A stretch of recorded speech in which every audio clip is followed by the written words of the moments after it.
हाँ जी, very very good morning, good evening, good afternoon बच्चों। की हाल है? सब मौज बाहर है, कट रही है? जी सर, बिल्कुल कट रही है। काटो मत नालायकों, थोड़ा तो जी लो। हाँ जी सर, हमारा टॉपिक चल रहा था इंश्योरेंस क्लेम और मैं आपके साथ ऑलमोस्ट सारे कॉन्सेप्ट डिस्कस कर चुका था, सारी बातें कर चुकी थे, काफ़ी कुछ प्रैक्टिस भी कर चुका था और कुछ आखिरी बातें, कुछ आखिरी क्वेश्चंस आज मुझे कराने हैं और इस चैप्टर को टाटा बाय बाय करना है। ठीक है, तो आज बिना देरी के साथ में हम लोग बाकी क्वेश्चन, जो बचे हुए क्वेश्चन है वो मैं आपके साथ डिस्कस करूंगा और इस चैप्टर की आखिरी सांसें को आज खत्म करके नए चैप्टर की तरफ अगली अगली क्लास में मूव करेंगे। ठीक है, तो मैंने आपके साथ कुछ क्वेश्चन होमवर्क में दिए थे, अप्रॉक्स 17 तक क्वेश्चन होमवर्क में दिए थे। होप सो आपने ट्राई करे होंगे। मैंने आपके साथ एक क्वेश्चन छोड़ा था 11 और फिर बाद के कुछ क्वेश्चन, तो मैं बिना देरी के साथ में उन क्वेश्चंस को अडॉप्ट करता हूं और क्वेश्चन शुरू करता हूं।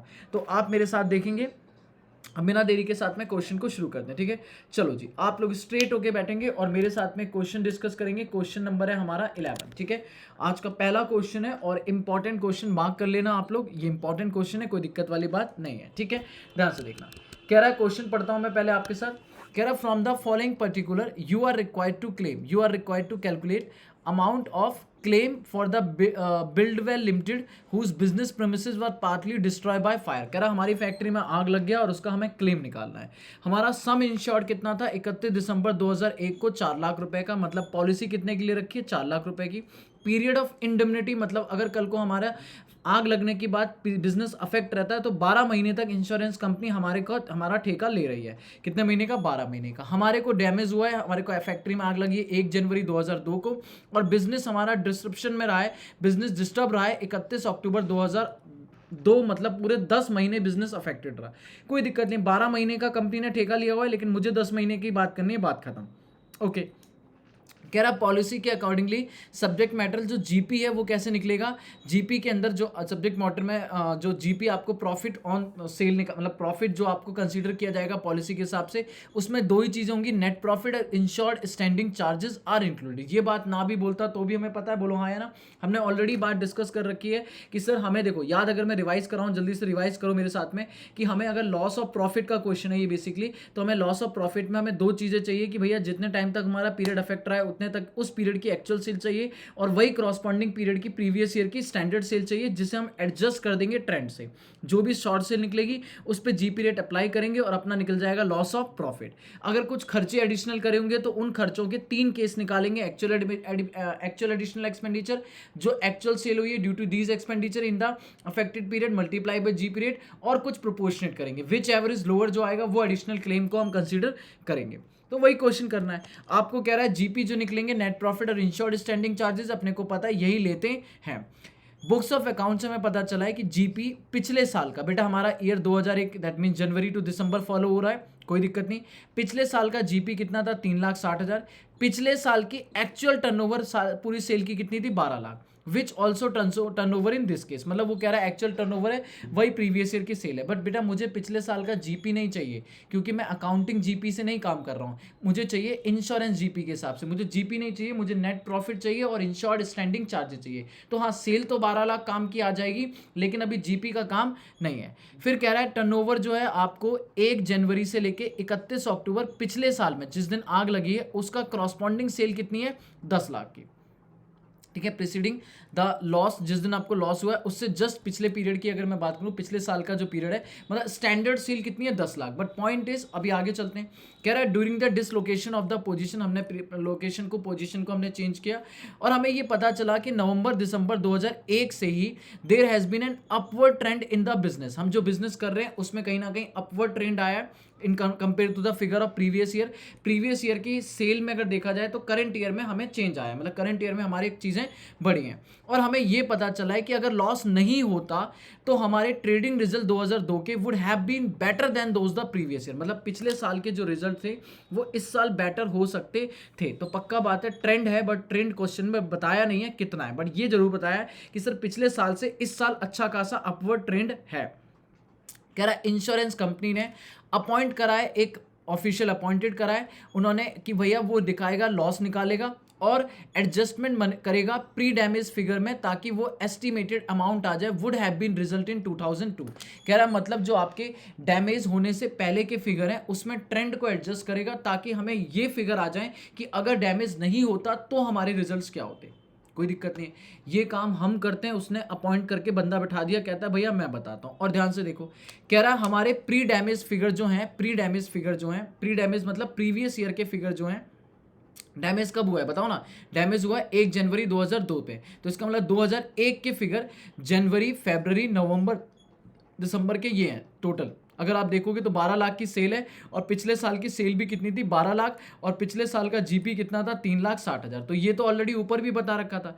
कह रहा है इसमें अगर एडजस्टमेंट करें तो हमारी जो एडजस्टेड स्टैंडर्ड टर्नओवर आ रही है वो ये आ रही है। बेटा मुझे ना यही चाहिए, मुझे यही चाहिए, बात खत्म, मुझे यही चाहिए, मेरे को पिछले साल का काम ही नहीं है। अब एक बात बताओ, जनवरी टू अक्टूबर की अगर मैं स्टैंडर्ड सेल एडजस्टेड बोलूँ तो 10,60,000 है। बोलो यही काम चाहिए मुझे, वो 10 लाख का करना ही नहीं है जो मेरी प्रीवियस ईयर में थी। ये विदाउट है, विदाउट नहीं, मुझे स्टैंडर्ड करा तो मैंने 60 लाख का ट्रेंड एडजस्ट 1000 करा, 60,000 का ट्रेंड एडजस्ट करा, तो इसका मतलब स्टैंडर्ड सेल आफ्टर एडजस्टमेंट कितनी होगी, 10,60,000। यही चाहिए मुझे।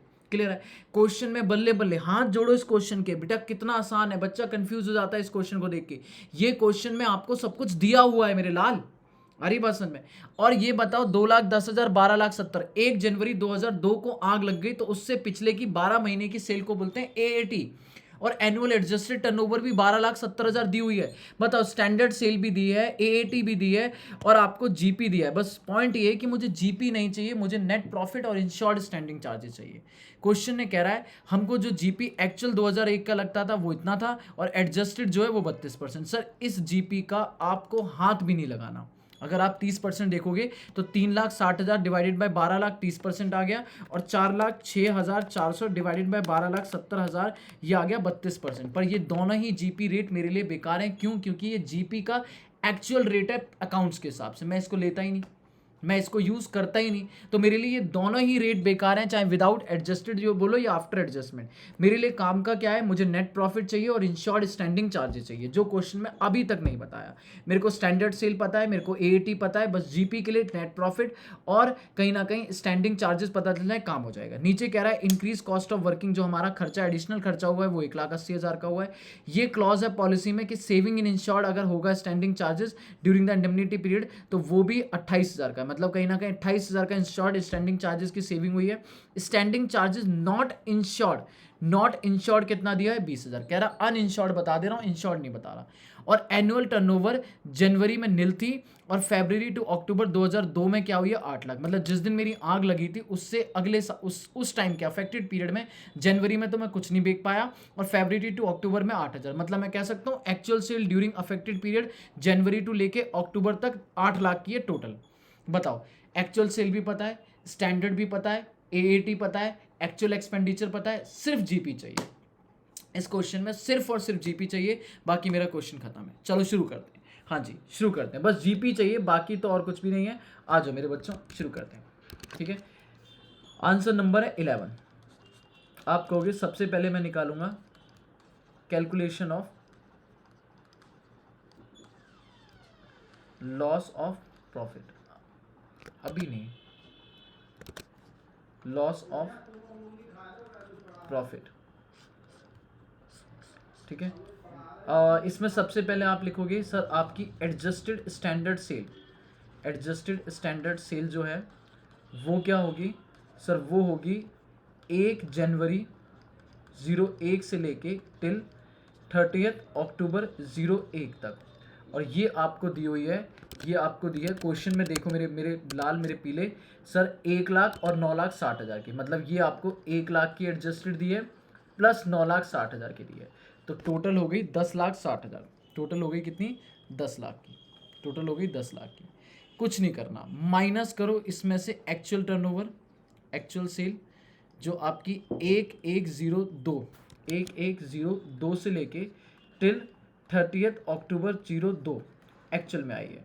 तो ये आपकी आई है, पहली आई है 0, दैट मीन्स नील, और प्लस 8 लाख, प्लस 8 लाख। जनवरी में कुछ नहीं हुई, उसके बाद 8 लाख हुई है, तो टोटल हुई है 8 लाख। तो मैं कह सकता हूँ ये 10,60,000 होगी। मैं कह सकता हूँ आपकी शॉर्ट सेल जो आ गई वो शॉर्ट सेल आ गई है, शॉर्ट सेल आ गई है, दैट मीन्स 2,60,000 की शॉर्ट सेल आ गई है, 2,60,000 की। अब मैं अगर आपको बोलूं कि आपको लॉस ऑफ प्रॉफिट निकालना है तो आपको दो चीज़ें होनी चाहिए। एक तो आपकी शॉर्ट सेल जो आपको क्वेश्चन में सामने नज़र आ गई है, और आपके पास जीपी रेट होना चाहिए, जीपी रेट। और ये जीपी रेट जो होना चाहिए ये बेटा एडजस्टेड होगा, ये एडजस्टेड होना चाहिए। और मज़े की बात है एडजस्टेड के साथ साथ ये इंश्योरेंस कंपनी के हिसाब से होना चाहिए, इंश्योरेंस कंपनी, अकाउंट्स के हिसाब से नहीं चलेगा, इंश्योरेंस कंपनी के हिसाब से। अब ये तो मुझे पता है 2,60,000, लेकिन जीपी रेट मुझे नहीं पता। और जीपी रेट का मतलब है अगर मैं करूं तो आप बोलोगे net profit plus insured standing charges divided by adjusted sale. भाई अगर आपको एडजस्टेड सेल दी है तो आप एडजस्टेड प्रीवियस ईयर का भी उठा सकते हो, लेकिन एडजस्टेड भी उठा सकते हो अगर आपकी एडजस्टेड सेल दी हुई है। ठीक है, अभी मैं बात करता हूँ, पहले आप इसे काम करो, इसे या फिर यहाँ ना ये नहीं जीपी रेट में सीधा कहीं और वर्किंग नोट में निकाल दूंगा। ठीक है, इसके लिए वर्किंग नोट बना लेते हैं, मल्टीप्लाई बाय वर्किंग नोट। ध्यान सुनना, वर्किंग नोट 1, मेन काम तो यही है, calculation of GP rate, calculation of GP rate, GP rate. ठीक है, और as per insurance, as per insurance policy, as per insurance policy. हाँ जी, मुझे एक बात बताओ, अगर मैं आपसे पूछूं, मुझे एक बात बताओ, आपको दो चीज़ें चाहिए, आपको क्वेश्चन में net profit, net profit plus insured standing charges चाहिए। जी हाँ, क्या मैं इसे ऐसे लिख सकता हूँ कि अगर ग्रॉस प्रॉफिट में से, अगर ग्रॉस प्रॉफिट में से माइनस कर दूं अनइंश्योर्ड स्टैंडिंग चार्जेस, ठीक है, और माइनस कर दूं वेरिएबल एक्सपेंस, माइनस कर दूं वेरिएबल एक्सपेंस, तो भी नेट प्रॉफिट प्लस इंश्योर्ड आ सकता है। भाई आपको जीपी में से दो खर्चे ही तो माइनस होंगे, इंश्योर्ड, अनइंश्योर्ड और वेरिएबल, तो आपका नेट प्रॉफिट आ जाएगा। मुझे उनमें से दो चीज़ें चाहिए, तो मैं कहूँ जीपी में से अगर अनइंश्योर्ड हटा दूं, वेरिएबल हटा दूं, तो बचेगा क्या, वो इक्वल टू बचेगा नेट प्रॉफिट। आप जीपी अगर एडजस्टेड, और ये मैं जीपी एडजस्टेड बात करूं तो आप बोलोगे एडजस्टेड जीपी कितना है। भाई आपको प्रॉफिट एडजस्टेड चाहिए ना, प्रॉफिट एडजस्टेड होता है, सिंपल सी बात है, आपको भी जीपी रेट एडजस्टेड करना है। कहना है भैया सेल में मतलब प्रॉफिट में इंक्रीज आ रहा है, तो आप बोलोगे 4,06,000 का मेरा एडजस्टेड जीपी, इसे उठाओ। ठीक है, क्यों अनएडजस्टेड उठाओगे, तो आप बोलोगे जीपी एडजस्टेड उठाते हैं 4,06,800, 4,06,800। ठीक है, sorry 400, 400, 400, 4,06,400। Uninsured standing charges question ने बताए थे कितने, 28,000 के।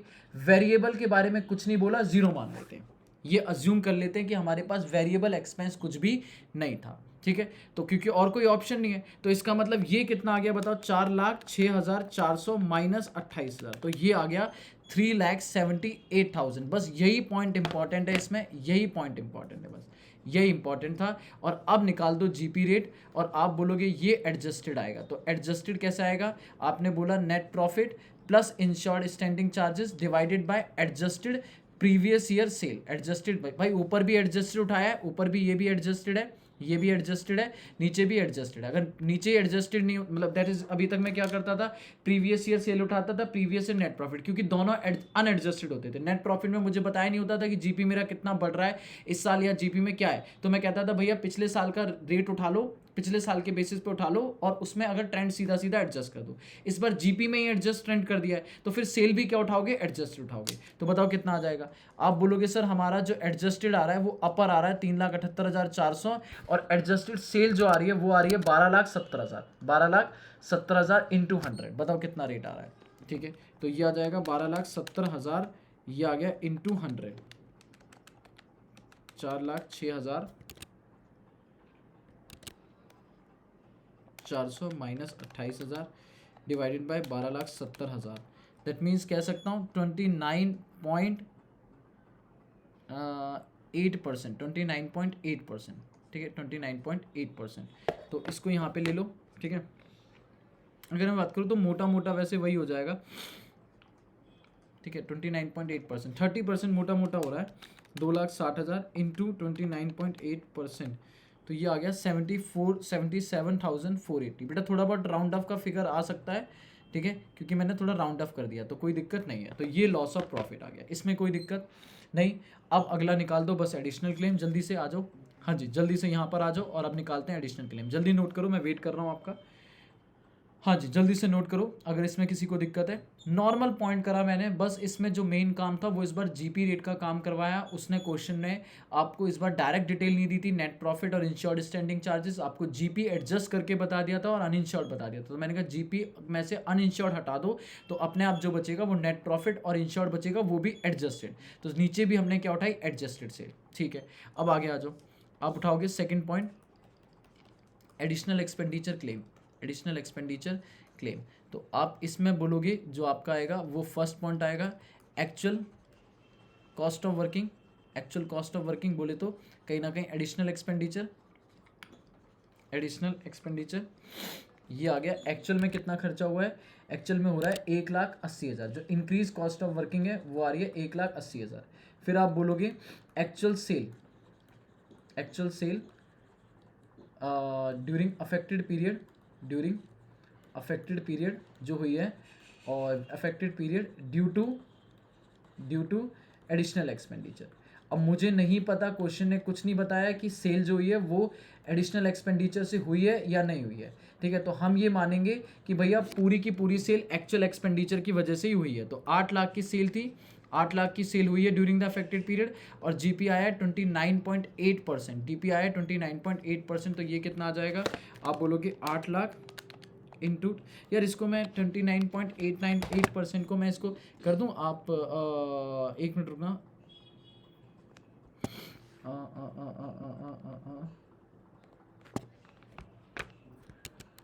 एक सेकेंड, अरे यार ये क्या प्रॉब्लम हो रही है।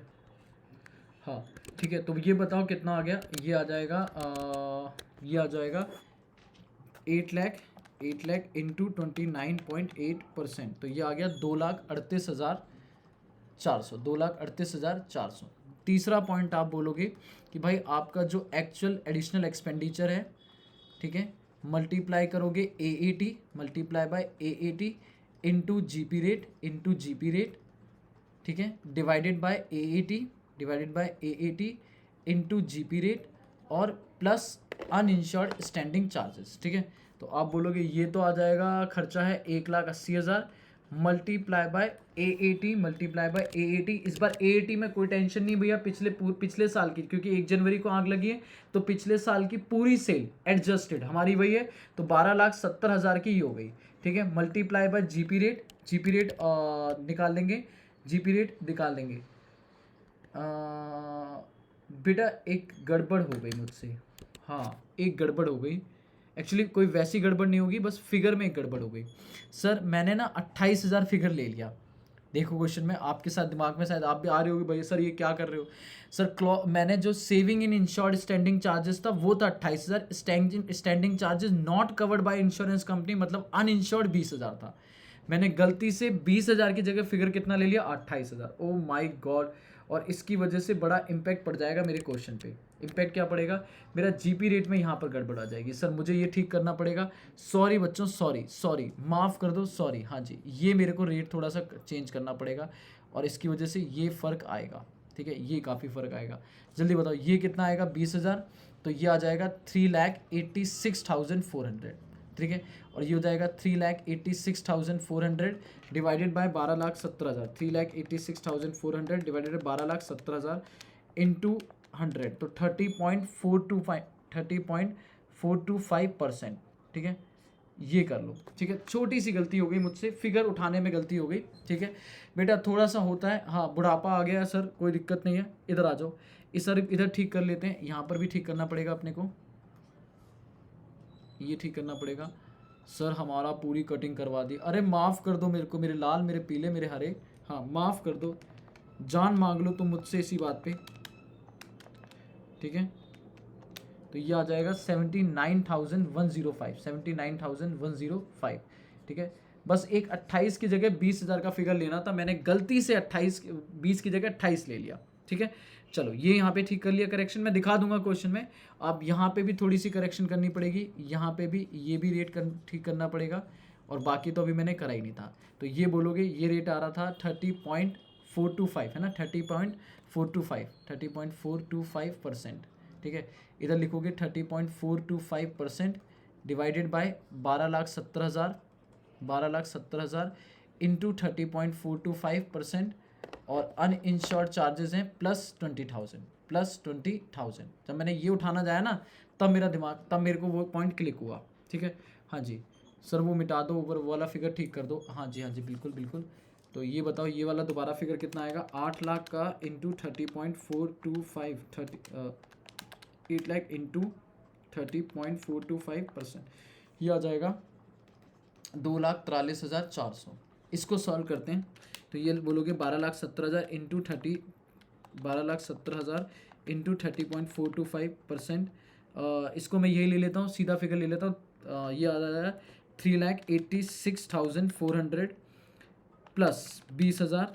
ठीक है, डिवाइडेड करते हैं इंटू 3,86,400 इंटू 1,80,000। तो ये आ रहा है 1,71,141। इसमें लोअर जो आएगा वो आपका क्लेम, लोअर जो होगा वो आपका आएगा लोअर 1,71,141।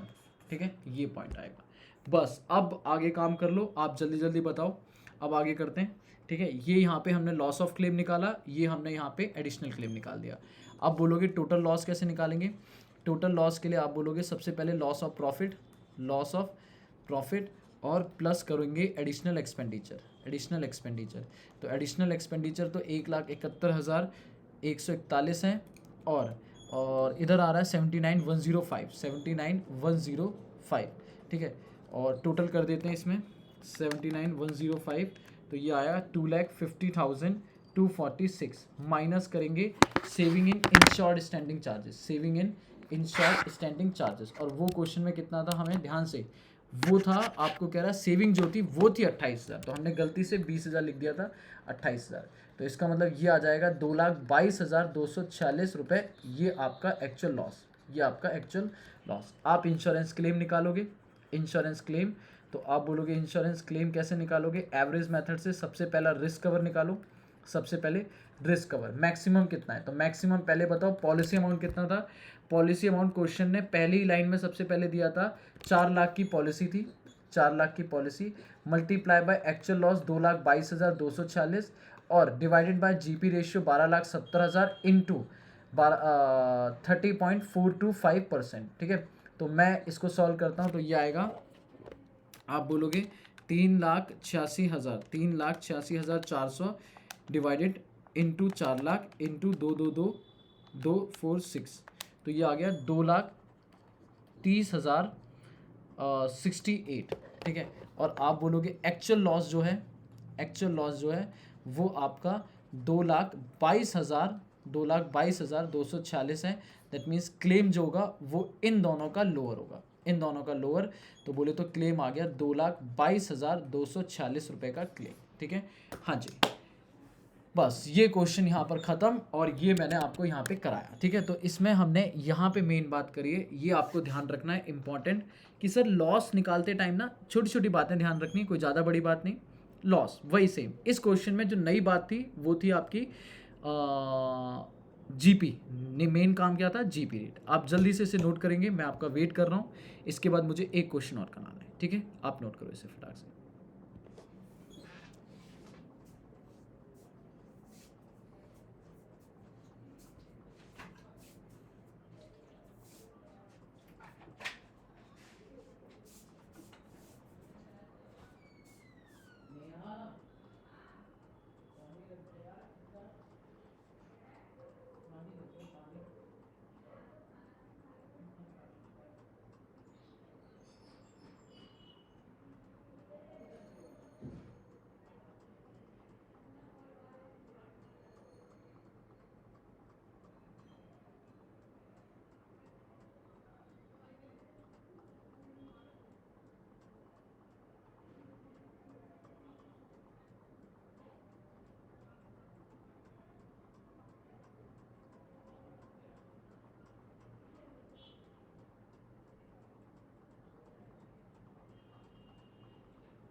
ये हो गया, हाँ सर ये हो गया।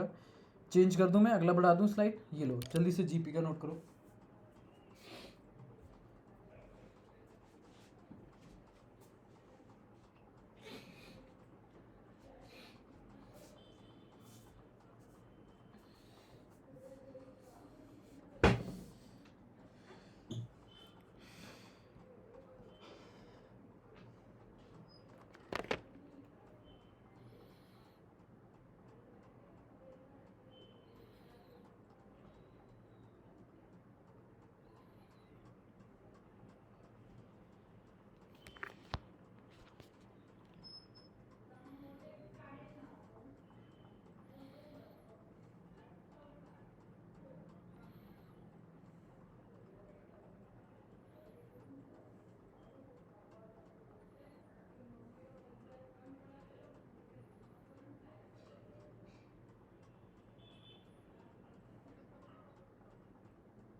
चलो जी, हो गया भाई।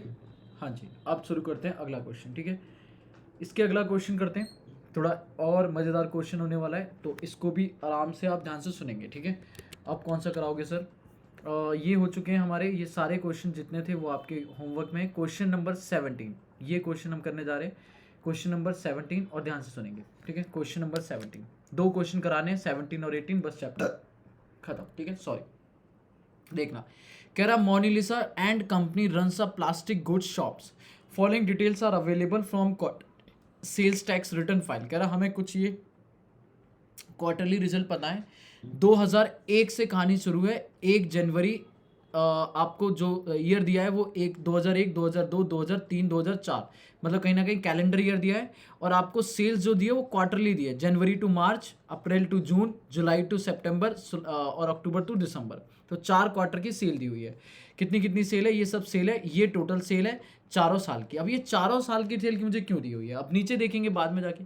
कह रहा है आपको नीचे पढ़ो एक बार लास्ट में, कह रहा फैक्ट्री में आग लगी है 15 सितंबर 2004 को, और 3 महीने का इंडेमनिटी पीरियड है। 3 महीने का इंडेमनिटी पीरियड है, इसका मतलब 15 सितंबर से अगर कुछ ना बोला जाए तो सीधी सीधी बात है, 15 सितंबर से अगर आप देखो तो सितंबर से अक्टूबर, अक्टूबर से नवंबर, नवंबर से दिसंबर, 15 दिसंबर 2004, इस साल में, इस करंट ईयर में 15 सितंबर से 15 दिसंबर तक मेरा बिजनेस अफेक्टेड रहा है। अगर क्वेश्चन कुछ नहीं बोलेगा मैं 3 महीने का क्लेम मांगूंगा, ठीक है। अब ध्यान से देखो, कह रहा है 15 सितंबर को आग लगी है, अगर देखा जाए तो 16 सितंबर 2003 से लेके 30 सितंबर 2000 को 34,000 की दी, पता नहीं, मतलब मेरी फैक्ट्री में जो आग लगी वो 15 दिन की सेल पिछले साल इतनी थी, और इस बार जो हुई है जिसमें जब फैक्ट्री लगी है उस पीरियड में कुछ भी नहीं हुई, ठीक है। फिर 16 दिसंबर से लेके 31 दिसंबर तक ये हुई है पिछले साल, और 16 दिसंबर से लेके 31 दिसंबर करंट पीरियड में इतनी हुई है। अब राम जाने ही क्यों, बताइए। कह रहा पॉलिसी अमाउंट का हमारा लॉस ऑफ प्रॉफिट पॉलिसी है 1 लाख की, नेट प्रॉफिट 1,20,000 थे, स्टैंडिंग चार्जेस ऑल इंश्योर्ड 43,990 थे पिछले साल के।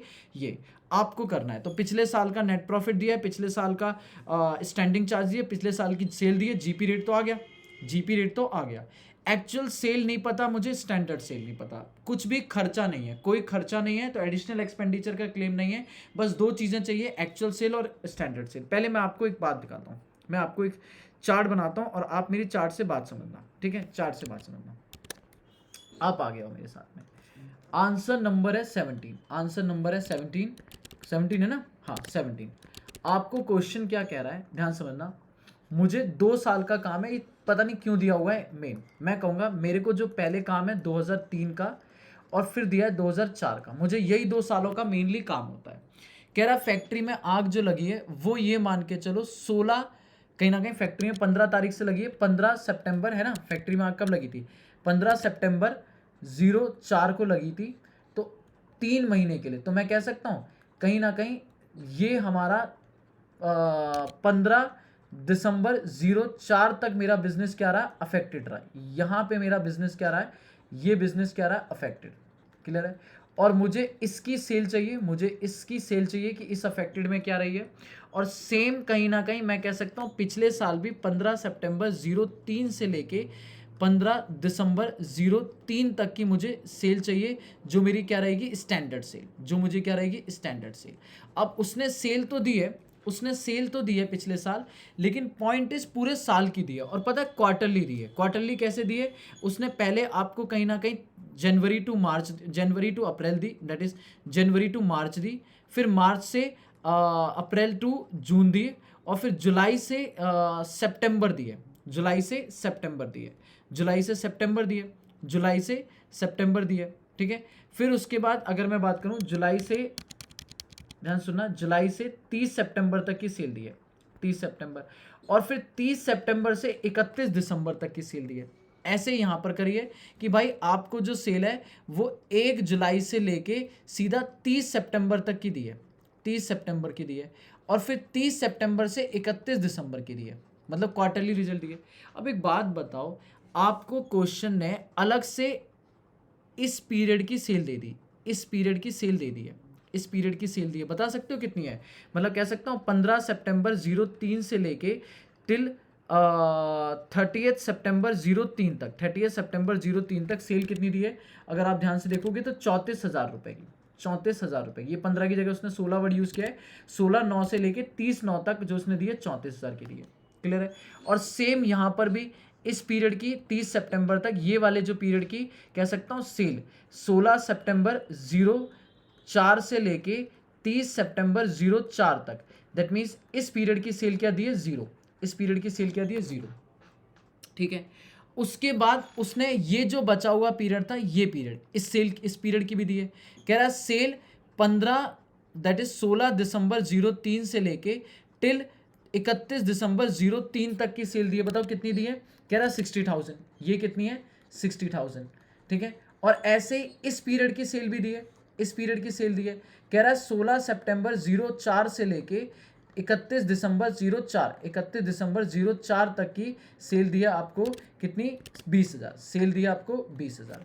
भाई ये 15-15 दिन की सेल क्यों दे रहा है, क्योंकि आपके पास बेटा, आपके पास ये सितंबर से लेके ये पूरे दिसंबर तक की, ये पूरे दिसंबर तक की सेल पता है आपको।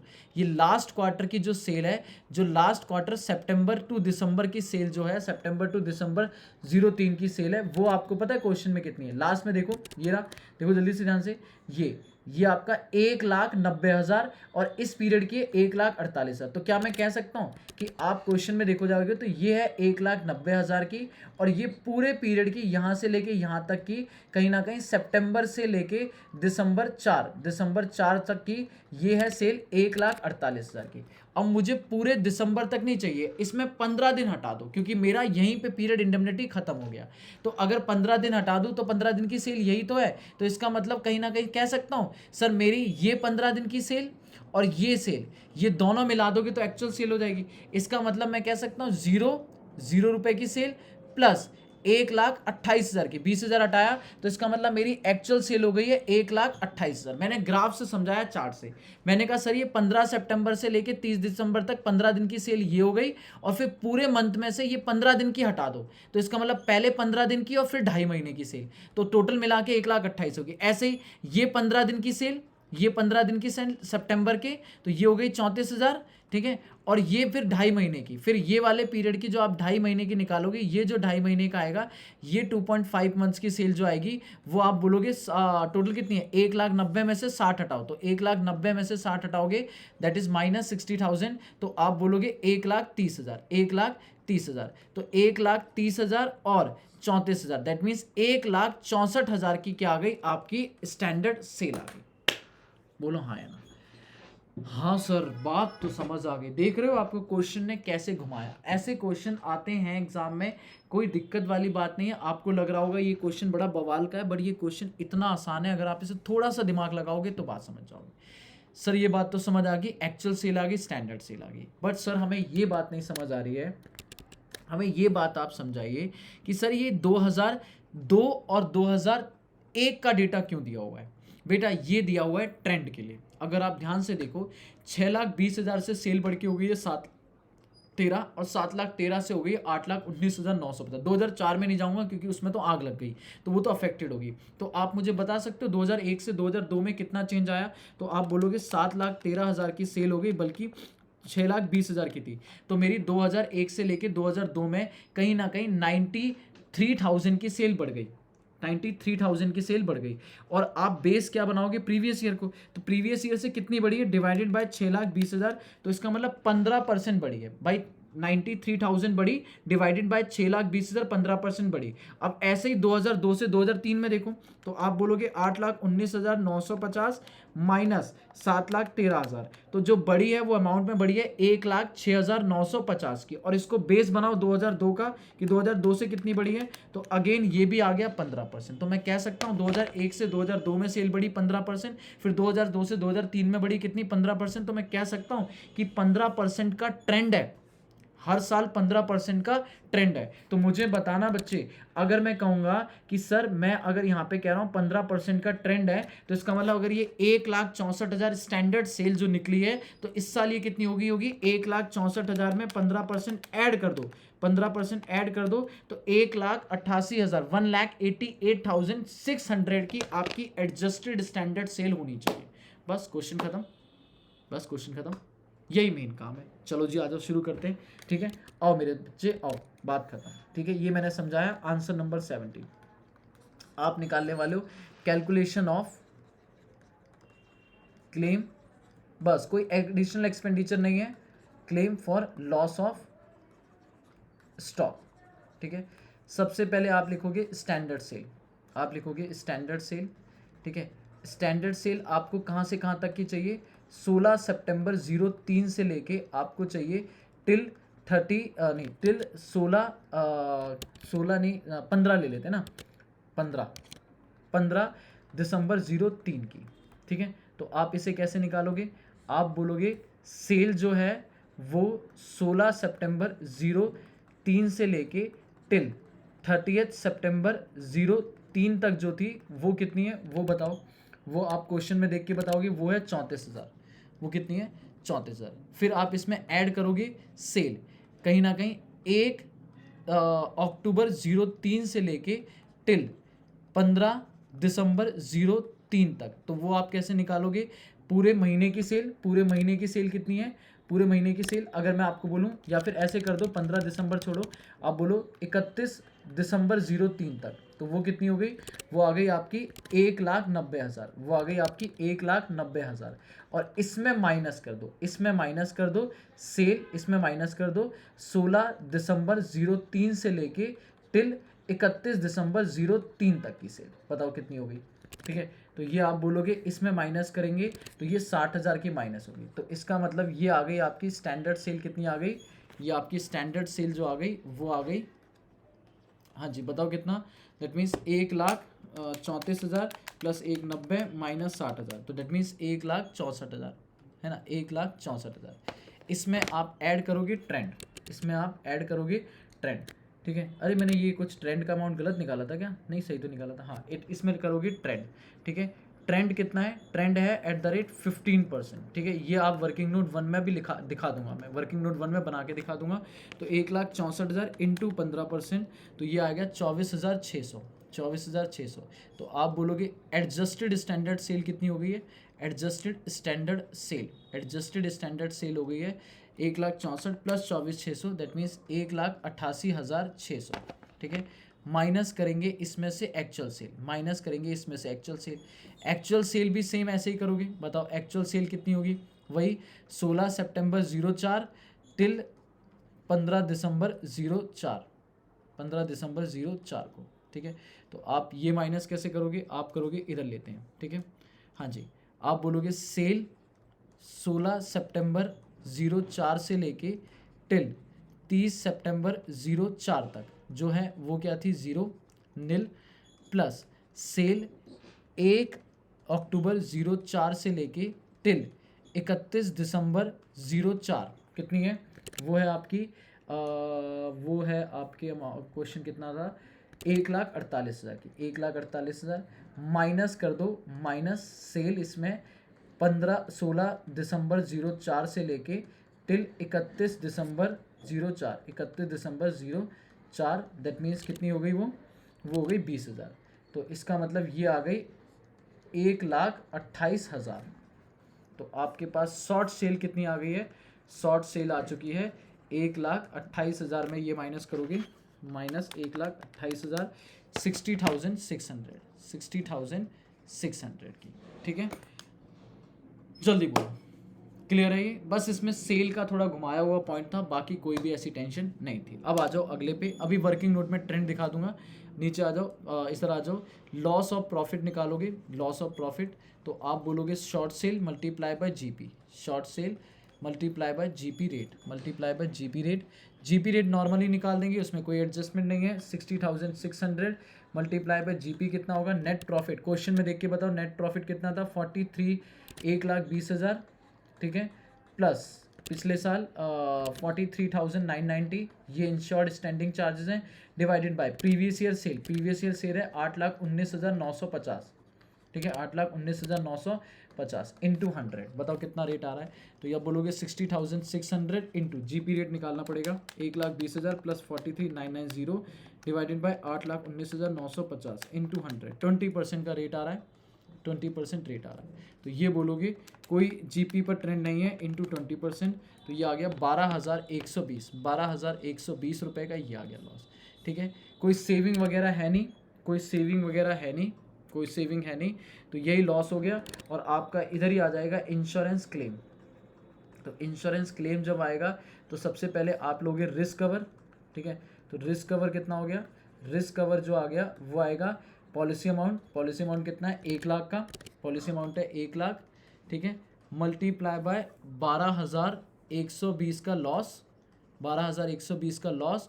और आपको निकालना पड़ेगा AAT इंटू जीपी रेट। ओ यहाँ पे AAT तो चाहिए, तो आपको ये 1 लाख हो गया मल्टीप्लाई बाय 12,120। अब AAT निकालना पड़ेगा, तो पहले निकालते हैं वर्किंग नोट 1, पहले निकालते हैं वर्किंग नोट 1, ठीक है। तो वर्किंग नोट 1 में करते हैं पहले calculation of trend, calculation of trend, क्योंकि वो आपने वहाँ पे दिया है। तो ट्रेंड के लिए आप सबसे पहले बोलोगे 2001 से 2002 में, तो आपकी आप लिखोगे sale increase, sale increase divided by previous 2001 sale, 2001 cell.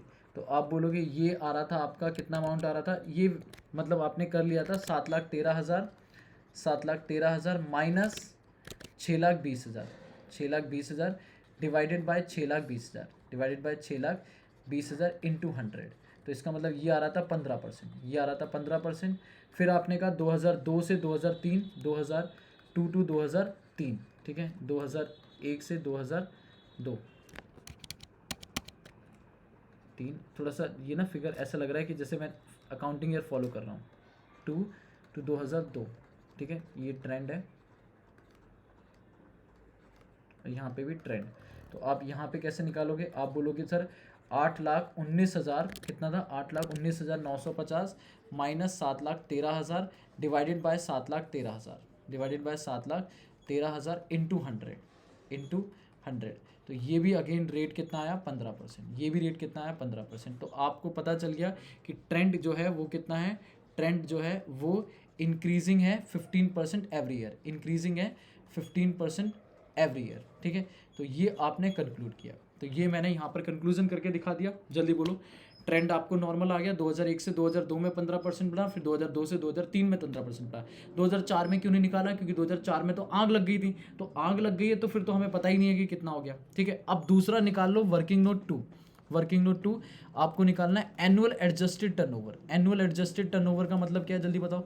Annual adjusted turnover का मतलब है कि आपको निकालना है sale of 12 months, sale of 12 months preceding the date of fire, preceding the date of fire, preceding the date of fire। तो आप मुझे बताओ preceding the date of fire, इसका मतलब आपके लिए 12 महीने कहाँ होंगे। 16 सितंबर को आग लगी है, तो क्या मैं 15 सितंबर को आग लगी है, तो मैं लिख सकता हूँ 16 सितंबर 03 से टिल 15 सितंबर 04 तक की सेल। बोलो हाँ है ना, जी हाँ सर, बताओ जल्दी से हाँ या ना, जी हाँ। अब आप आना, आप यहाँ पे लिखना शुरू करोगे, आप बोलोगे सेल आपको 16 सितंबर 03 से लेके, ठीक है, टिल आपको यहाँ पर दी थी 30 सितंबर 03 की दी हुई है। बताओ कितनी दी थी? ये आपको क्वेश्चन में दी थी 34,000 रुपये की, 34,000 की।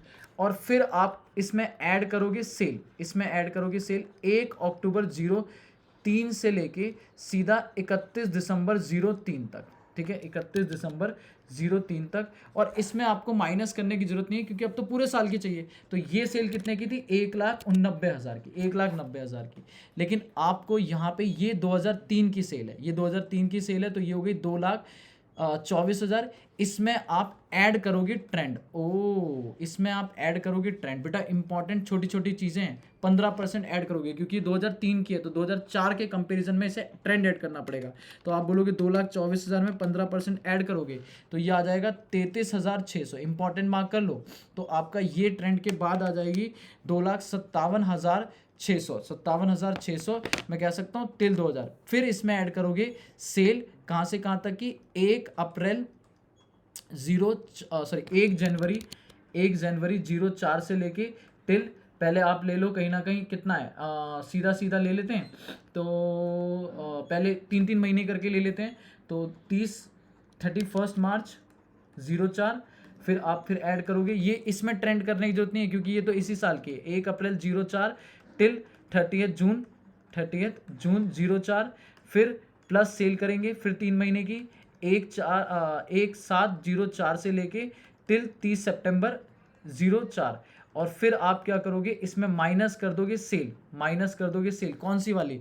सर सितंबर तक पहुंच गए, जब तक हमें पहुंचना है कहाँ तक? 15 सितंबर तक। तो आप करोगे फिर 16 सितंबर 04 से लेके 30 सितंबर 04 की, ये जो 15 दिन की सेल आपने एक्स्ट्रा ऐड कर दी है, ये क्या करोगे? माइनस करोगे। आ जाओ कितनी कितनी है सर? ये है 1,62,000। ओ सर मेन तो ये है, बिल्कुल बेटा बिल्कुल, 2,21,000। फिर उसके बाद कितनी है? 1,75,000। और ये 15 दिन की सेल थी नील, तो वैसे कोई फर्क नहीं पड़ा। और ये आपका आएगा AAT, ये आपका आएगा AAT। बताओ कितना आ गया? प्लस 1,62,000 प्लस 2,21,000 प्लस 1,75,000, तो ये आ गया 8,15,600। This is important, this is important, ठीक है सर। इसमें बस सेल का काम है और आपको सोचने का काम है। कितने बेहतरीन तरीके से अगर आप इस क्वेश्चन को सोच पा रहे हो तो ही आप ये क्वेश्चन को इंपॉर्टेंट मार्क करेंगे। एग्जाम टाइम में जब आप जाओगे तो जस्ट एग्जाम से पहले ये क्वेश्चन रीड करके जाएंगे। 15 नंबर का क्वेश्चन आपके एग्जाम में छप के आएगा और वहां पर अगर आपने प्रैक्टिस नहीं करी होगी इस क्वेश्चन की, आप हिला नहीं पाओगे इस क्वेश्चन को, ठीक है। क्योंकि इस क्वेश्चन में कुछ भी नहीं है बट बहुत कुछ है। क्लियर है? मतलब आपको क्वेश्चन में डिफिकल्टी नहीं है, बस सोचना है कि कैसे काम करना है। छोटी छोटी बातें जो आप गलती करोगे, इस क्वेश्चन को इंपॉर्टेंटली आप अपने मार्क करके चलोगे नॉर्मल। तो ये आ गया 8,15,000, 15,600 मल्टीप्लाई बाय 20%। बताओ क्लेम कितना आएगा? ये अमाउंट कितना आएगा? तो आप बोलोगे इसका 20% डिवाइडेड करते हैं इंटू 1,00,000 इंटू 12,120, तो ये आ गया 7,430 रुपये, 7,430। और इंश्योरेंस क्लेम और एक्चुअल लॉस वो है 12,120। तो आपको लोअर मिलेगा, लोअर आपका जो होगा लोअर क्लेम में आएगा वो आएगा, दैट मीन्स 7,430 रुपये, 7,430 रुपये। जी बच्चों, ये मैंने यहाँ पर क्वेश्चन निपटाया आपका और ये क्वेश्चन हमने यहाँ पर कराए, ठीक है। आप इसे जल्दी से नोट करेंगे और मुझे बताएंगे क्या ये क्लियर है या नहीं क्लियर है। इंपॉर्टेंट मार्क करेंगे।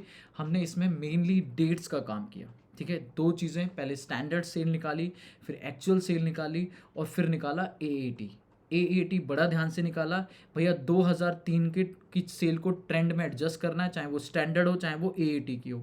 2004 की सेल को कोई ट्रेंड में एडजस्ट नहीं करना क्योंकि वो तो भैया जो है वो एक्चुअल है। क्लियर है? ट्रेंड कैसे निकला? 2001 से 2 में देखा, 2002 से 3 में देखा। नोट करो इसे आराम से, मैं कर रहा हूँ आपका वेट।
हाँ जी भाई, जल्दी बताओ, हो गया?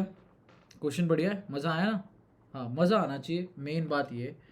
चाहे क्वेश्चन कैसा भी हो, आपको मज़ा आना चाहिए। हाँ, इसी बात के पैसे हैं, वरना हम भी तुम्हारे जैसे हैं, है ना?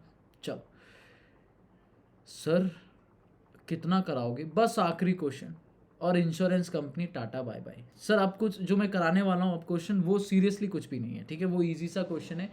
अभी तक आपने जितने भी क्वेश्चन करे, सब में कहीं ना कहीं आपने गुड्स को उड़ाया कि ये फैक्ट्री में आग लग गई, प्रॉफिट नहीं हुआ, ये नहीं हुआ, वो नहीं हुआ। अब एक ऐसा क्वेश्चन करेंगे जहाँ पे प्लांट एंड मशीनरी वगैरह भी जलेंगी, ठीक है? तो कोई बड़ी दिक्कत नहीं है, आप इसे नोट करो और मेरे साथ शुरू करेंगे, ठीक है? चलो, मेरे हिसाब से आपने नोट कर लिया होगा, और नहीं करा है तो आप इसे यहाँ पे पॉज मारो और मेरे साथ ध्यान से क्वेश्चन शुरू करेंगे, ठीक है? रेडी? जी सर, चलो आ जाओ। इसी का नेक्स्ट क्वेश्चन है, और ये आरटीपी में आया हुआ है, क्वेश्चन नंबर 18। पढ़ना मेरे साथ। कह रहा फायर हमारी फैक्ट्री में लगी है, और मिसेस प्रीत की मॉर्निंग 1 जुलाई 2018 को, 1 जुलाई 2018 को फायर लग गई फैक्ट्री में। बिल्डिंग इक्विपमेंट स्टॉक डिस्ट्रॉय हो गया। सालवेज रिकॉर्ड से हमें कुछ डेटा पता चला है कि बिल्डिंग जो थी वो 4,000 की थी, इक्विपमेंट 2,500 का था, स्टॉक 20,000 का सालवेज हो गया। मतलब अच्छा, इतना इतना बच गया। बिल्डिंग 4,000 की कीमत का बचा है, इक्विपमेंट 2,500 की बची है, और स्टॉक 20,000 का सालवेज हो गया। आपको कह रहा है 1 जनवरी से लेके, 1 जुलाई को आग लगी, 1 जनवरी से लेके 31 जून तक का आपको डेटा दिया है। सेल दिए, नाचना शुरू करो, टें टें टें टें। बताओ क्यों? क्योंकि भैया मेमोरेंडम बन जाएगा। सेल दिए, सेल रिटर्न दिए। परचेज दिए, परचेज रिटर्न दिए। कैरिज इनवर्ड है, डायरेक्ट खर्चा है। वेजेस डायरेक्ट खर्चा है। पिछले साल देखो ना, आपको सेल में आग कब लगी? जुलाई 18 को, ठीक है? तो 1 जनवरी जो 18 होगा, या 31 दिसंबर 2018 होगा, वो हमारे लिए ओपनिंग होगा। तो 17, तो 31 दिसंबर 2017 बोले तो ओपनिंग स्टॉक हमारे लिए, मतलब पिछले साल का क्लोजिंग, इस साल का ओपनिंग दिया है। पिछले साल ओपनिंग में, मतलब हमारे पास ओपनिंग में बिल्डिंग की वैल्यू 3,75,000 थी, इक्विपमेंट की वैल्यू 75,000 थी, और डेप्रीशिएशन जो लग चुका था बिल्डिंग और इक्विपमेंट पे, वो लग चुका था एक्यूमुलेटेड इतना इतना। तो ये कॉस्ट है हमारी, कहीं ना कहीं ये कॉस्ट होगी अगर डेप्रीशिएशन अलग दिया है। कह रहा हम डेप्रीशिएशन 31 दिसंबर तक has been provided, no depreciation has been provided. हमने कोई डेप्रीशिएशन नहीं लगाया था, तो लगा देंगे, अभी माइनस कर देंगे तो वैल्यू आ जाएगी। लेटेस्ट रेट ऑफ डेप्रीशिएशन का 5% है, 15% है बिल्डिंग पे और इक्विपमेंट पे बाय स्ट्रेट लाइन मेथड। अच्छी बात है, स्ट्रेट लाइन है, तो हम सीधा सीधा 1.5 लाख बोले तो 3,75,000 कॉस्ट में निकालेंगे। याद है सर, ये 3,75,000 अलग है। डेप्रीशिएशन का प्रोविजन, इसका मतलब accumulated provision for depreciation maintain कर रहे हैं, तो एसेट अकाउंट किस पे हो रहा होगा? Original cost. याद करो बचपन फाउंडेशन, जब आप कहते थे कि अगर एक्यूमुलेटेड डेप्रीशिएशन बोले तो प्रोविजन फॉर डेप्रीशिएशन। और याद करो कैश फ्लो स्टेटमेंट में भी प्रोविजन फॉर डेप्रीशिएशन अलग मेंटेन हो रहा है, तो एसेट किस पे बन रही होगी? ओरिजिनल कॉस्ट पे। तो कोई दिक्कत नहीं है। आपको कह रहा है नॉर्मली बिजनेस जीपी जो कमाता है वो 25% कमाता है। नाचना शुरू करो, प्रॉफिट भी दिया हुआ है। आपको निकालना है स्टेटमेंट ऑफ क्लेम, जो इंश्योरेंस कंपनी से आप सबमिट करने वाले हो। तो चलो जल्दी से क्वेश्चन खत्म करते हैं, आओ जल्दी फटाक से। सबसे पहले मैं मेमोरेंडम बनाता हूँ, आओ आ जाओ जल्दी से। क्वेश्चन नंबर है 18, आंसर नंबर कौन सा है? 18 है। और सबसे पहले निकालते हैं, सबसे पहले मेमोरेंडम बनाते हैं, ठीक है? इसे वर्किंग नोट में बनाना है, वर्किंग नोट में बना लो, क्योंकि आपको उसने स्टेटमेंट मांगी है, तो आप सबका काम एक ही साथ करोगे। मैं पहले मेमोरेंडम कर देता हूँ। Memorandum trading account for period कब से कब तक का? 1 जनवरी 2018 से लेके टिल कब तक की आग कब लगी है फैक्ट्री में? आग लगी 1 जुलाई को, 30 जून तक का, 30 जून 2018 को, ठीक है? नॉर्मल मेमोरेंडम है, कोई दिक्कत वाली बात नहीं है। आप भी जल्दी साथ में ही कर सकते हैं, कोई दिक्कत नहीं है, ठीक है? साथ में ही कर सकते हैं, लिखो जल्दी से। टू ओपनिंग स्टॉक कितना है हमारे पास? पिछले साल का क्लोजिंग जो था वो था 1.5 लाख, तो वो ओपनिंग हो गया। परचेज बोलूँगा, परचेज, और उसमें से माइनस कर दूंगा परचेज रिटर्न, ठीक है? तो परचेज मेरे पास जो था, मैंने खरीदा था 9,50,000 का, और 12,500 रिटर्न है, तो 9,50,000 की इस ड्यूरिंग द पीरियड खरीदा था, 12,500 रिटर्न है, तो 9,37,500 की परचेज हो गई, 9,37,500 की परचेज हो गई। सेल आते हैं, बाय सेल 11,50,000 की सेल है, 11,50,000 की सेल है। माइनस करते हैं सेल रिटर्न, तो सेल रिटर्न अपनी है 40,000, दैट मीन्स ये आ गई 11,10,000, ये आ गया 11,10,000 की सेल हो गई, ठीक है? क्लोजिंग स्टॉक मुझे पता नहीं है, परचेज हो गया। कैरिज इनवर्ड वगैरह, कार्टेज इनवर्ड डाल देते हैं यहाँ पे, कार्टेज इनवर्ड आ गया। और वेजेस हो गया, टू वेजेस हो गया, तो कार्टेज इनवर्ड है 17,500, 17,500, और वेजेस है आपका 7,500, वेजेस है आपका 7,500, ठीक है। और तो कुछ है नहीं। जीपी सीधा क्वेश्चन में दिया हुआ है, जीपी आपको बोल रहा है, कह रहा है 11,10,000 की सेल है, और हम जो से जीपी कमाते हैं वो क्वेश्चन में लास्ट में दिया 25% ऑन नेट सेल, तो 25% इसका जीपी हो जाएगा। बताओ कितना आ जाएगा, 11,10,000 इंटू 25%, तो ये हो गया 2,77,500, ठीक है। आप इसका टोटल लगाओगे और यहाँ से निकालोगे तो ये आ जाएगा by closing stock, by closing stock, ठीक है। बताओ कितना आ रहा है, तो आप निकालो, प्लस 7,500 प्लस 17,500 प्लस 9,37,500 प्लस 1,50,000, तो ये आ गया 13,90,000, 13,90,000, 13,90,000। बैलेंसिंग फिगर आ जाएगा क्लोजिंग स्टॉक, बैलेंसिंग फिगर आ गया क्लोजिंग स्टॉक, तो आप बोलोगे माइनस 11,10,000, तो ये आ गया 2,80,000। तो इसमें तो कोई दिक्कत नहीं, बोलो हाँ या ना मेरे बच्चों, इसमें बताओ कोई दिक्कत नहीं, इसमें कोई दिक्कत नहीं। अब आ जाओ वर्किंग नोट 2 बना दो जल्दी से, working note 2, working note 2, working note 2 किस लिए बनाएंगे, आप निकालोगे वैल्यू ऑफ बिल्डिंग और इक्विपमेंट, वैल्यू ऑफ बिल्डिंग और इक्विपमेंट, क्या क्या था हमारे पास, बिल्डिंग और इक्विपमेंट जल गया था तो स्टॉक तो निकाल दिया, value of building and equipment ये निकालोगे एज ऑन 1 जुलाई 2018, बोले तो date of fire, date of fire. तो आप बोलोगे आपके पास बिल्डिंग और इक्विपमेंट दोनों चीज़ें दी हैं, बिल्डिंग और इक्विपमेंट, बिल्डिंग और इक्विपमेंट, ठीक है, बिल्डिंग और इक्विपमेंट, ठीक है, ये दिया है आपको। और यहाँ पे इसकी ओरिजिनल कॉस्ट आप बोलोगे, ओरिजिनल कॉस्ट जो है, ओरिजिनल कॉस्ट वो आपको दी है 1 जनवरी 18 को, जो आपको दी थी पिछले साल के क्लोजिंग में, इस साल के ओपनिंग में कितनी दी है, 3,75,000, 3,75,000 और 75,000, 3,75,000 और 75। तो आप क्या करोगे, आप सबसे पहले तो माइनस करोगे accumulated depreciation, minus provision for depreciation जो आपका 1/1/18 को था, ठीक है, वो था, ये है 1,25,000 और ये है 22,500। तो आपके पास बुक वैल्यू आ जाएगी, बुक वैल्यू 1/1/18 को जो आएगी, 1/1/18 को वो आ जाएगी, इसकी आएगी 2,50,000 और इसकी आएगी 75,000 माइनस 22,500, ये आ जाएगी 52,500। अब इसमें माइनस करोगे आप डेप्रीशिएशन, डेप्रीशिएशन कहाँ से कहाँ तक का, 1/1/18 से लेके टिल 30 जून 18 तक का, बोले तो 6 महीने का। तो आप बिल्डिंग पे लगाओगे, बिल्डिंग पे लगाओगे सर ओरिजिनल कॉस्ट, बोले तो 3,75,000 रेट है बिल्डिंग का, क्वेश्चन ने बोला था 15%, नहीं 5% बिल्डिंग है, 5% कितने महीने का, 6 महीने का, 6/12। और इक्विपमेंट पे लगाओगे आप बोलोगे 75,000 ओरिजिनल कॉस्ट, उसका 15%, उसका 15% कितने महीने का, 6 महीने का। बस मेरे बच्चों बस आप ये करोगे तो आप बोलोगे ये आ गई वैल्यू, ये आ गई वैल्यू एज ऑन 1 जुलाई 2018 को, बताओ कितनी आ रही है। तो आप बोलोगे 3,75,000 इंटू 5% इंटू डिवाइडेड बाई 2, तो 9,375, ठीक है, तो माइनस 2,50,000, इसका मतलब 2,40,625 रुपये, ठीक है। और ये आएगा 75,000 इंटू 15% डिवाइडेड बाई 2, 5,625, 5,625 माइनस 52,500, तो 46,875, ठीक है। ये आपका मेनली बात आ गई, इसमें कोई दिक्कत, ये एक नया वर्किंग नोट बनाया, बस यही एक नया था जो इस क्वेश्चन में मेरे काम की चीज़ थी, जो मुझे आपको सिखाना था बेसिकली, कि अगर कल को कोई एसेट का भी आ जाता है, सपोज कोई बिल्डिंग आती है, कोई इक्विपमेंट आता है, तो डेफिनेटली आप उसको क्या करोगे, डेप्रिशिएट कर दोगे till the date of fire, तो आपका ये आ जाएगा। स्टॉक में हम डेप्रिशिएट नहीं, स्टॉक में मेमोरेंडम बनाएंगे, लॉस ऑफ प्रॉफिट का काम कर लिया, और ये हमारा बिल्डिंग और इक्विपमेंट का। अब आ जाओ, अब आगे करते हैं।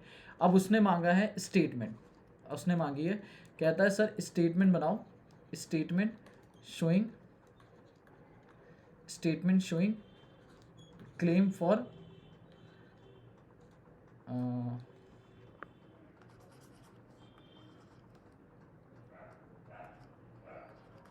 क्लेम, अरे यार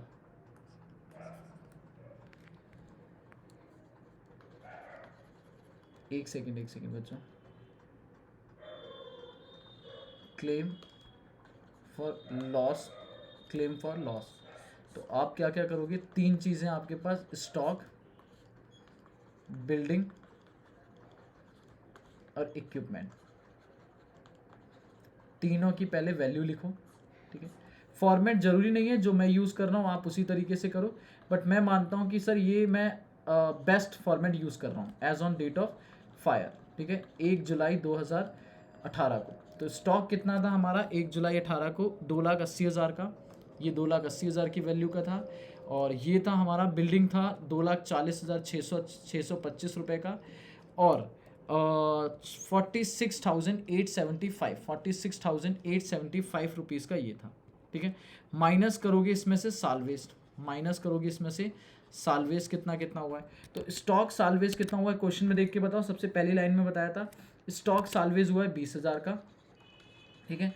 बिल्डिंग जो बची है वो 4,000 की बची है, और इक्विपमेंट जो बचा है वो 2,500 रुपये का बचा है। तो इसका मतलब लॉस कितना हुआ है आपका, ये लॉस आ जाएगा।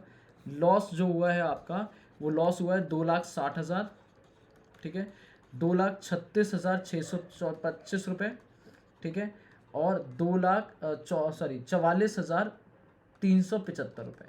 अगर आप बोलोगे टोटल लॉस, तो आप बोलोगे टोटल लॉस जो हुआ है इन दोनों को इन सबको ऐड कर दो तो कितना आ जाएगा, 2,60,000 प्लस 2,30,625 प्लस 44,375। तो आपको टोटल लॉस ऑफ एसेट हुआ है, जो टोटल लॉस ऑफ एसेट हुआ है वो है 5,35,000 का, 5,35,000 का। सर क्लेम बताया कि आपको कितने की पॉलिसी लिया आपने, पॉलिसी कितने की लिए, क्वेश्चन ने पॉलिसी वॉलिसी नहीं बताया था, ठीक है। आपको बोला है कि क्लेम बस सबमिट करना था, पॉलिसी अमाउंट नहीं बताया कि किसकी कितनी पॉलिसी है, ठीक है। तो आप यही स्टेटमेंट सबमिट करोगे, दैट्स इट, ठीक है, यही स्टेटमेंट सबमिट करोगे और यही आपका फाइनल आंसर है कि आपको इतना लॉस हुआ है, ठीक है। और यहीं पर आके मेरा चैप्टर ख़त्म हो जाता है, यहीं पर आके मैं इस चैप्टर को डन करूँगा। इसके बाद अगर इसमें कुछ क्वेश्चन रह गए हैं तो बेटा आप वो प्रैक्टिस करोगे, अगर कोई डाउट आता है तो वो आप मुझसे पूछोगे, ठीक है। अच्छे से इस चैप्टर की प्रैक्टिस करना। इंश्योरेंस में हमने सारी बातें करी, लॉस ऑफ प्रॉफिट की बात कर ली, लॉस ऑफ स्टॉक की बात कर ली, लॉस ऑफ एसेट्स की बात कर ली, एडिशनल एक्सपेंडिचर क्लेम की बात कर ली, जीपी रेट को एडजस्टेड कैसे कब निकालना है, सेल को एडजस्ट कैसे करना है, स्टैंडर्ड प्रीवियस सब कुछ बातें करी हैं। मुझे जितने अच्छे क्वेश्चंस मिल सकते थे मैंने वो सारे क्वेश्चन यहीं प्रैक्टिस कराए हैं, आपको कम से कम क्वेश्चन की प्रैक्टिस दी है। बट जो क्वेश्चन आपको स्टडी मैट मतलब जो यहाँ पर मेरी मटेरियल में है, आपको उनमें से कोई भी क्वेश्चन नहीं छोड़ना, आपको सारे क्वेश्चन ट्राई करने हैं क्योंकि सारे इंपॉर्टेंट है और आपके एग्जाम में इन्हीं में से क्वेश्चन आने वाला है। तो थैंक यू सो मच बच्चों, मिलते हैं नेक्स्ट क्लास में, आज के लिए इतना ही, ठीक है। आप इसे नोट करो और नेक्स्ट क्लास में कोई नया चैप्टर शुरू करते हैं, तब तक के लिए बाय, टेक केयर बच्चों, मुस्कुराते रहो क्योंकि आप सीए में, ठीक है, बाय बाय, टेक केयर।